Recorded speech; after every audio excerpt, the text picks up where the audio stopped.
नवरात्रि को लेकर प्रदेश सरकार ने गाइडलाइन जारी कर दी है, जिसमें शासन ने 6 फीट की दुर्गा प्रतिमा की स्थापना करने की अनुमति दी है। इसको लेकर गुरुवार को कलेक्टर मनीष सिंह ने शहर के मूर्तिकारों के साथ बैठक की। देखिए रिपोर्ट। मध्य प्रदेश में अनलॉक के बाद कोरोना की रफ्तार बेकाबू हो चुकी है। ऐसे में सरकार ने धार्मिक आयोजनों पर सख्ती दिखाते हुए एक गाइडलाइन जारी कर दी है, जिसके कारण इस बार नवरात्रि में ना तो भव्य पंडाल बनेंगे और ना ही देवी दुर्गा की विशाल मूर्तियां नजर आएंगी। सरकार द्वारा जारी गाइडलाइन के अनुसार नवरात्रि के आयोजक पंडालों में केवल 6 फीट की दुर्गा प्रतिमा की स्थापना ही कर सकेंगे। सरकार के इस निर्णय को शहर के मूर्तिकारों तक पहुंचाने के लिए कलेक्टर कार्यालय में एक बैठक की गई, जिसमें कलेक्टर मनीष सिंह, डीआईजी हरिनारायण चार्य मिश्र और निगमायुक्त प्रतिभा पाल भी शामिल हुई। इस दौरान मूर्तिकारों को पीओपी की मूर्ति नहीं बनाने के लिए प्रोत्साहित भी किया गया। आज जितने भी शहर के मूर्तियां बनाने वाले मूर्तिकार भाई हैं हमारे, उन सबको बुलाया गया था सबको। और जो शासन की मंशा थी, जो 6 फुट से ज़्यादा की मूर्ति नहीं बनाएंगे, उसमें ऑलरेडी वो लोग सब लोग काम कर रहे थे। तो हम लोगों ने उनको समझाया है कि कहीं भी अगर ऐसा किसी के पास कुछ भी बन गई हो तो बिल्कुल ना दी जाए। उनको ये भी बताया है किस प्रकार से खजराना में एक शासन के निर्देशों के उल्लंघन करने पे हम लोग को सख्त कार्रवाई करनी पड़ी। इस प्रकार से इस बार भी कोई भी अगर इस प्रकार की कार्रवाई होती है तो उसमें मूर्तिकार अगर 6 फुट से ज़्यादा कहीं देते हैं तो उसमें न केवल जो उस स्थापना करने वाले लोग रहेंगे, उसके साथ मूर्तिकार भी उसमें दोषी पाए जाएंगे। तो उसमें सचेत किया है। दूसरा, मूर्तिकारों को हम लोगों ने मोटिवेट भी किया है। उसमें डीआईजी सर भी थे, कमिश्नर नगर निगम भी थी, और हम लोगों ने मोटिवेट भी किया है कि कुछ लोग अभी भी पीओपी की मूर्तियां बना रहे हैं, जो स्पष्टतः गलत है। शासन ने, पॉल्यूशन कंट्रोल बोर्ड ने पीओपी की मूर्तियों पर प्रतिबंध लगा रखा है। वाटर बॉडीज़ के लिए बहुत हानिकारक रहती है पीओपी की मूर्तियाँ। वाटर पॉल्यूशन होता है, ग्राउंड वाटर पॉल्यूशन होता है, उसमें जो भी जानवर पानी पीते हैं उससे डेथ भी होती है, क्योंकि उसमें जो केमिकल्स यूज़ होते हैं वो सब चीज़ें बड़ी हानिकारक रहती हैं। उसको लेके भी काफ़ी विस्तृत चर्चा हुई। कुछ समस्याएं थी इनकी। समस्याएं सारी ऐसी हैं जो कि प्रशासन, पुलिस और नगर निगम संयुक्त रूप से जब कोई बात करता है वो आराम से हल की जा सकती हैं। तो उसमें 5 लोगों की कमेटी बनाई गई है मूर्तिकारों की। वो 5 लोग निरंतर संपर्क में रहेंगे हमसे, और उसमें जो भी समस्याएं होंगी उनको हम लोग सॉल्व करेंगे। और ये भी हमने एश्योर किया है कि अगर आप प्रशासन के कहने पर चलते हैं तो जो व्यापार आप आज कर रहे हैं वो बढ़ जाएगा। व्यापार आपका दुगना भी हो सकता है, व्यापार कम नहीं होगा आपका कहीं से भी। तो इस एश्योरेंस पर उन्होंने कमेटी बनाई है 5 लोगों की, और उनके अध्यक्ष भी आए हुए थे एसोसिएशन के, और उनकी हम लोग हैंड होल्डिंग करेंगे। एक बहुत महत्वपूर्ण वर्ग है, कलाकार हैं, मूर्ति बनाने वाले सब, और जो भी सहयोग होगा हम लोगों की तरफ से, तीनों डिपार्टमेंट की तरफ से, वो पूरा करके, और अगले साल से ये सभी ने हाथ उठाया है कि साहब इस साल से हम, अंतिम साल है, अगले साल से मूर्तियाँ सारी मिट्टी की ही बनाएंगे हम। वहीं कलेक्टर मनीष सिंह ने बताया कि सार्वजनिक जगहों पर मूर्तियों की स्थापना के लिए एसडीएम को अधिकृत किया गया है। एसडीएम को अधिकृत किया गया है। जो आदेश जारी किया है गवर्नमेंट के आदेश तारतम्य में, सभी एसडीएम अपने पुलिस से ओपिनियन ले करके, पुलिस से विचार विमर्श करके अनुमति जारी करेंगे। इसमें जो जहाँ जहाँ सार्वजनिक स्थानों पर मूर्तियाँ लगेंगी, 100 से ज़्यादा लोग नहीं रह सकते हैं वहाँ पर। ये भी इंश्योर करना पड़ेगा एसडीएम और उनके टीम्स को, पुलिस के काउंटर पार्ट्स को।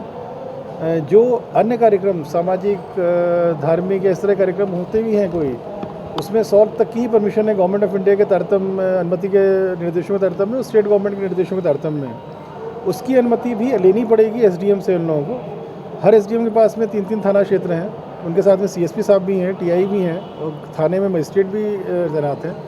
तो ये लोग अपना विचार विमर्श करके अनुमतियाँ जारी करेंगे। एसडीएम के आवेदन देना होगा, एसडीएम पुलिस से ओपिनियन लेंगे या विचार विमर्श करेंगे, और एसडीएम जारी करने के लिए अधिकृत किए गए हैं उसमें। साथ ही गरबे कहीं नहीं होंगे। जो गली मोहल्लों के गरबे हैं इनको भी नियंत्रित किया जाएगा, स्वास्थ्य को देखते हुए, शहर के स्वास्थ्य को देखते हुए। और किसी प्रकार की कोई शोभा यात्रा, कोई चल समारोह, इस तरह कोई भी ऐसा प्रतिबंधित है पूरा। वहीं इंदौर डीआईजी हरिनारायण चार्य मिश्र ने बताया कि इस बार नवरात्रि में गरबों का आयोजन नहीं किया जाएगा।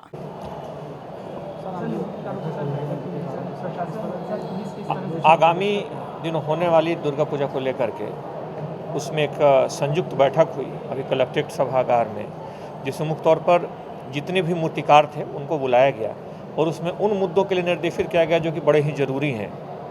हम जानते हैं कि कई बार जो हमारी सामाजिक जिम्मेदारियां हैं वो धार्मिक भावनाओं से ऊपर होती हैं, और उसको ध्यान में रखते हुए तय किया गया, सभी लोगों ने इसको सर्वसम्मति से माना कि 6 फीट से ऊंची प्रतिमा नहीं बनाई जाएगी। 6 फीट से या फिर उससे कम 1 फीट 2 फीट की प्रतिमाएं बनाई जाएंगी।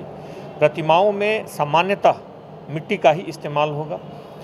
पीओपी के इस्तेमाल को लोग कानूनी तौर पे, हालांकि अभी तक इसे नहीं किया गया है, लेकिन सामान्यतः इसका इस्तेमाल नहीं किया जाएगा और साथ ही साथ किसी भी तरीके की गरबे की अनुमति नहीं दी जाएगी। इन मुद्दों को लेकर के एक संयुक्त बैठक थी जिसमें कलेक्टर साहब थे, बाकी एसपी थे और यहाँ के सारे जो इस मूर्ति से संबंधित जितने मूर्तिकार हैं सभी लोग इसमें उपस्थित थे।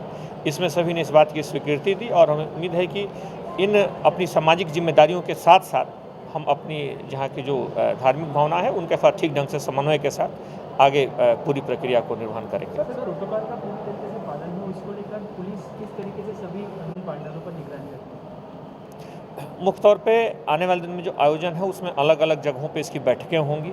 यहाँ पे थाने वाइज, बीट वाइज इसकी बैठकें होती हैं। जो मूर्तिकार हैं उनको समान तौर पे जो भी भावनाएं थी और जो भी प्रशासनिक मंशा है उससे उन्हें अवगत करा दिया गया है और आने वाले दिनों में लगातार इस बात के लिए पूरी हमारी प्रशासनिक, हमारी पुलिस की टीम लगातार प्रतिबद्ध रहेगी कि इन चीज़ों का सख्ती से पालन कराया जाए। लगता है कि बड़े गरबे पे तो निगाह रहेगी, बाकी गली मोहल्ले के गरबों पे कोई पाबंदी नहीं रहेगी। देखिए, अभी जिस तरह का संक्रमण का दौर चल रहा है, जिस तरह की चुनौती चल रही है, ये मामले बहुत अभी गौण हो जाते हैं। मुख्य तौर पे इस तरह के आयोजन को हमें भावनाओं से उठ करके एक वास्तविकता की धरातल पर तय करना होगा। फिलहाल ये तय किया गया है और सभी ने इसमें सहमति दी है। वहीं मूर्तिकार विजय ने बताया कि प्रशासन ने मिट्टी की मूर्तियां बनाने में हर संभव सहयोग देने का आश्वासन दिया है। ऐसे में अब देखने वाली बात होगी कि प्रशासन किस तरह हमारी मदद करता है। हम सभी निर्देशों को मान रहे हैं। कलेक्टर साहब ने बहुत अच्छी बात कही कि 6 फीट तक की मूर्ति आप बना सकते हो, उससे छोटी बनाओगे तो ज़्यादा अच्छी बात है। हम 1 फीट से लेकर तो 6 फीट तक की मूर्तियाँ हम बना रहे हैं। हाँ, अभियाल उन्होंने बोला है कि भाई इस साल जो बन गई है मूर्ति आप बेच लीजिए और अगली बार के लिए उन्होंने बोला है कि हम तुम्हारा पूरी तरीके से सपोर्ट करेंगे। तो अब देखते हैं भाई कि किस तरीके से सपोर्ट होएगा हमारा। मिट्टी के लिए है, जगहों के लिए है हमारी प्राथमिकता, क्योंकि हमारी अधिकतर 90% मूर्तियाँ बाहर जाती है।